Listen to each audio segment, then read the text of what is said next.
kauna-unang babaeng mayor ng Luzon ng Maynila, Mayor Hani Lacuna Pangan!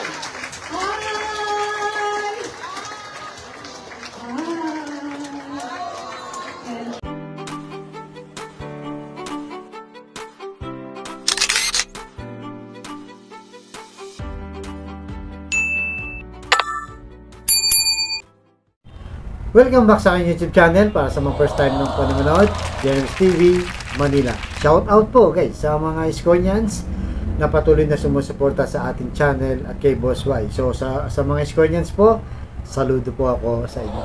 So ang topic natin ngayon po today's video, Mayora, ginangabit nga ba ang food pack para sa kanilang maagang pangangampanya? Yan guys, yan ang ating pag-uusapan natin ngayon. Kasi napansin natin guys, di ba? Nag-unbox tayo nung nakaraan at napanood nyo naman yun. So ngayon nakita natin kada barangay guys, dinistribute na yung mga food pack. Pero ang talagang napansin natin dyan ay yung parang nangangampanya sila. Di ba? Pumipila muna o naghihintay muna tapos magsasalita ang lahat. Tsaka nila, bago nila ibigay sa mga tao. So narito guys, panoorin muna natin yung mga ilan sa mga video mismo ng Asenso Manileño kung paano nila ibigay sa tao ang food pack ni Mayora. Right? Nandito na po. Ito po namin sa inyo para po lahat ng tayo masaya ngayong Kapaskuhan. Tama po ba? Asenso Manileño, Garden. Konsehal Philip Lacuna. Peace, hope, love. Ito po si Konsehal Philip Lacuna na nagsasabi na sana ngayong Pasko ay maaalala nyo pa rin kami. Congressman Benny Abante.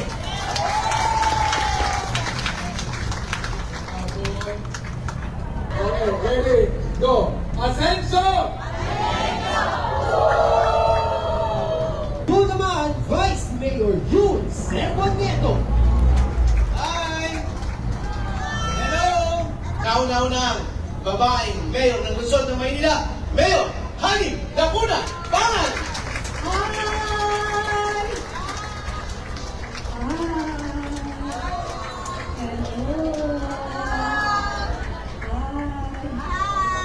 Hello! Ang kulit ko. Magandang hapon po sa inyong lahat. Saglit lamang po ito. Gusto lamang po namin personal kayo makita at personal namin maibigay sa inyo ang ating po munting pamaskong handog sa bawat isang pamilyang Manileño.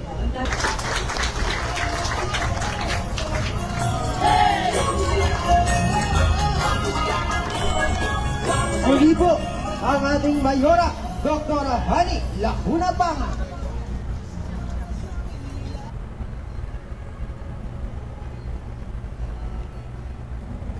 So yan guys, napanood nyo, di ba? Nakita natin. Habang ang tao ay nakapila, sila isa-isang tinatawag, di ba? Nandiyan pa nga si Anay, di ba? Nagtawag na Anay kay Yorme. Itong si Bulaan daw na propeta, di ba? So nakita natin guys, isa-isang pinapakilala. Di ba? Ang dami pang sinasabi nila, di ba? Iklaro lang natin. Hindi natin kinukundi yung pagbigay nila. Tama naman yun guys, di ba? Yung food pack, nararapat lang na ipamigay nila. Unang-una, gaya ng sabi natin, pera naman ng taong bayan yan. Di ba? Yung pinamimigay dyan. Pero yun na nga guys, parang nagagamit sa kanila maagang pangangampanya. Ang matindi pa dyan. Di ba? Maraming distrito guys. Ang ganyan ang ginagawa nila. At ang matindi nga, ay meron dyan mga kandidato nila, katiket nila na wala pa sa pwesto. Ibig sabihin, nagpapakilala pa lang. Di ba? Mga bagong councilor nila natatakbo. Di ba? Dito sa Maynila. Ano namang kinalaman nila? Lalo na wala pa sila sa pwesto ng gobyerno. Tapos namimigay sila. Pinapakilala sila. Yung iba nagsasalita pa. Pabor sa kanila at nagagamit talaga yung food pack na yan. Di ba?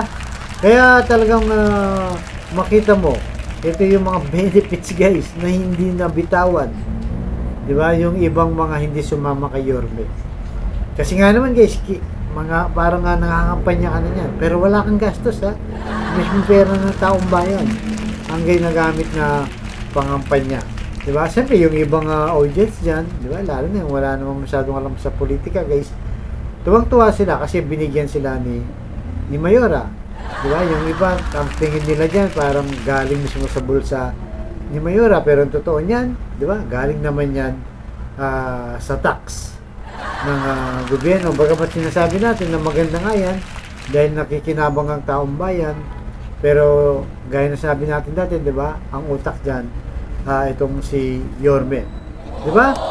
So yan ang advantage sa kanila dahil nasa administrasyon sila. Anumang resources ng gobyerno ng Maynila ay pwede nilang magamit sa kanilang pangangampanya. So isa na nga to.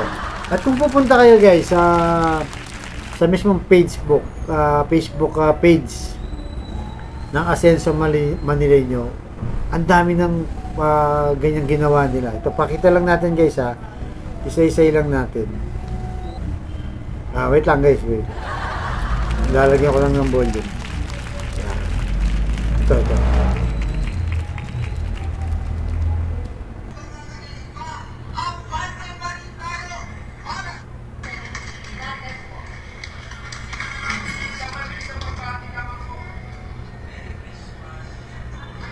Diba? Marami pa yan guys, marami pa yan.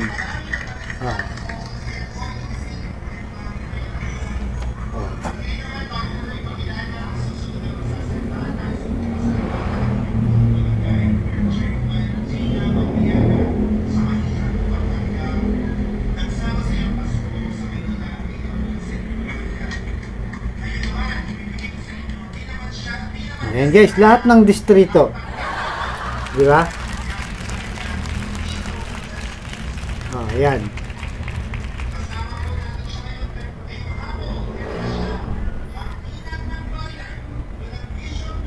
So yun guys, kung makita nyo, lahat ng distrito 1 to 6 yan na distrito ng Maynila, ganyan ang ginagawa nila. Bago nila ibigay sa tao, maghihintay muna, ipapakilala, magsasalita. So mahalagang pangangampanya nga yun, di ba? Di ba? Ginagamit talaga nila yung resources ng Maynila dahil nga siyempre sila naman yung nakaupo. Yan ang malaking advantage sa kanila. So kaya guys, anong masasabi nyo dito? Mga Skonians, di ba? Nakita naman natin ngayon kahit wala sa pwesto itong si Boss Y, lalo na pag may mga nasunugan, pumupunta siya, di ba? Namimigay sila. Pero yun, sarili talaga nilang pera yun. Di ba? Nag-aambag-ambagan sila at pinamimigay nila sa taong nangangailangan. Di ba? Pagkaiba, itong nga kay Mayora, ay nasa pwesto sila. Siyempre may budget yan sa gobyerno, di ba? May budget yan sa Maynila para tumulong. Kanino ang credit? Natural sa kanila. Di ba? Kasi sila yung nakaharap sa mga tao. Sila yung nagsasalita. At ang bonus pa dyan, guys, nakakampanya sila, di ba? Nang maaga, di ba? Kasi pwede naman nilang gawin yan pagdating na lang ng kampanya. Madali naman yun, di ba? Dahil nandiyan na sa lahat ng barangay, sige, pamigay nyo na lang. Sabihin na lang, Merry Christmas, di ba? Sa mga kababayan natin. Yun, guide lang ang mensahe ni Mayora. Alam naman ng tao na galing yan kay Mayora, di ba? Ang iba dyan talagang iniisip nila sariling pera. Pero tayo, dahil alam naman natin guys, galing yan sa kaban ng bayan ng Maynila, di ba?